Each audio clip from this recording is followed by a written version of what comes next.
So as a king, if something's not right, it's your responsibility to change it. One thing I realized is that at certain times in a man's life, he's either a fool, he's a victim, or he's a king. And when you're a fool, you're like, you goof it all up. You know, but you think there are no consequences for your actions, but there are always consequences for every act you do, everything, good or bad. But then when you mess your whole life up being a fool, you become a victim. Now, oh my God, look, you know what? You know why I did that? Because I was black. You know what? Because I grew up in all that religion. And my father was an alcoholic. You know, he beat my mom. You know that, right? Or look at the situation. I'm from Flint, Michigan, man. It's hard. It's hard for a black man in this society, and this is the way we did it. And let me tell you, the table is always full of excuses because they're valid. Yeah. There's a lot of people against you. And you can say, oh my God, this table is full. It's like, man, you know, this is the reason why I'm like this. And this is this. And man, you never run out. And you always stay down. Always. You always. But the king stage is when you realize, wait a minute, this is your table. Wait a minute, this is your room. You have to accept whatever you are letting into your life, good or bad. As a king, you can tell people, get out of your court. As a king, you don't have to accept any of those excuses. Yeah. As a king, you have to know that you are responsible for your life, good and bad. You did that. So as a king, if something's not right, it's your responsibility to change it. Dude, it was like, I had to go to rehab. I went to rehab. It was this place called Psychological Counseling Services. It was in Arizona. I mean, in Arizona, in Phoenix. And man, how long did you go for? Oh man, well, you go for a full. It's like an intensive. Yeah. Where you don't do anything. You're there for like 16 hours a day. And this is 2010. This was 2010. Yeah. So. And my wife told me she thought I would never, ever do anything like that. Wow. Because again, I was not, listen, we had been going to like therapy, but when you're not honest, it doesn't work. You know what I mean? Like, you're just telling the game and whatever. Dude, I went in there and I was like, this ain't me. This ain't me. And like the first couple hours, I'm like, come on, this is crazy.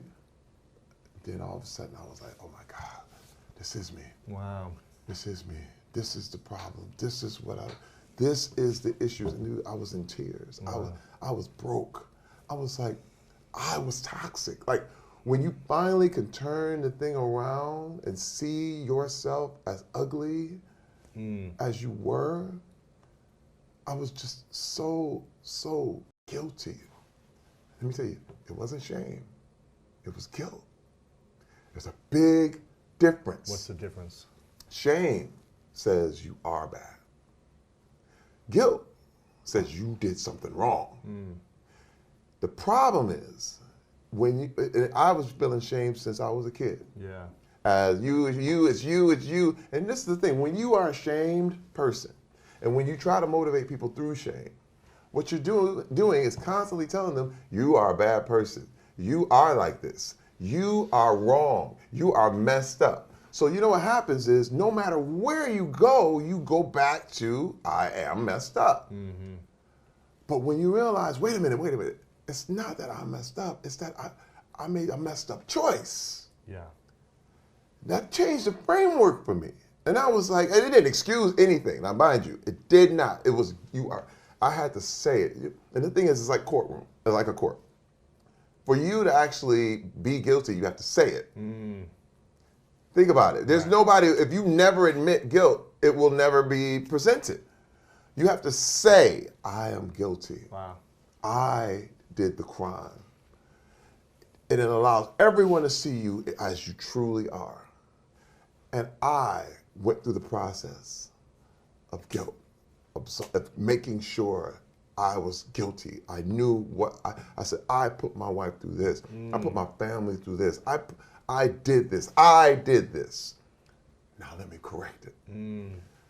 But see, shame you can't correct.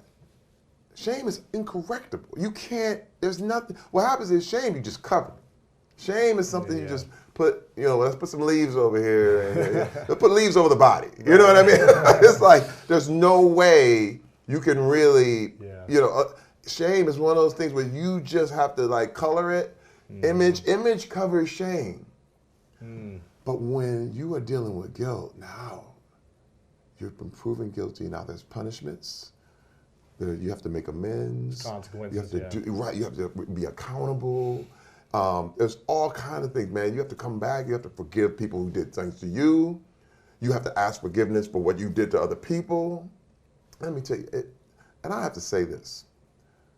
The forgiveness that my wife showed me was when I say a card-carrying lesson for any person ever. Because, and I understand why people get divorced. I do. First of all, I should be. But this woman, this is the thing, this is the intimacy that I always, always wanted, because she saw me for who I was, for real. And she said, Terry, I love you anyway. Wow.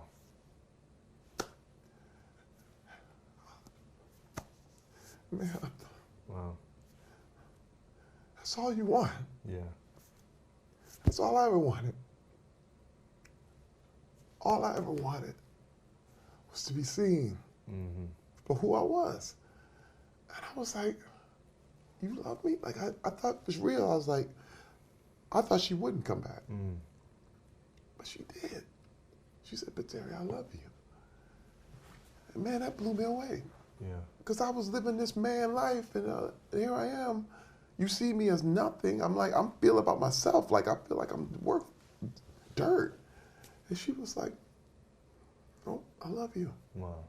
And man, that changed everything. It was like the thing that I needed, I was running from the whole time, Lewis. I was running from it the whole time. And I vowed, I said after that, I said, my God, I can correct this. This is fixable. This is fixable. This is not something, and this is what I learned through counseling, and I continue to this day. I mean, it's been 10 years of constant work. Constant just, hey man, I can fix this.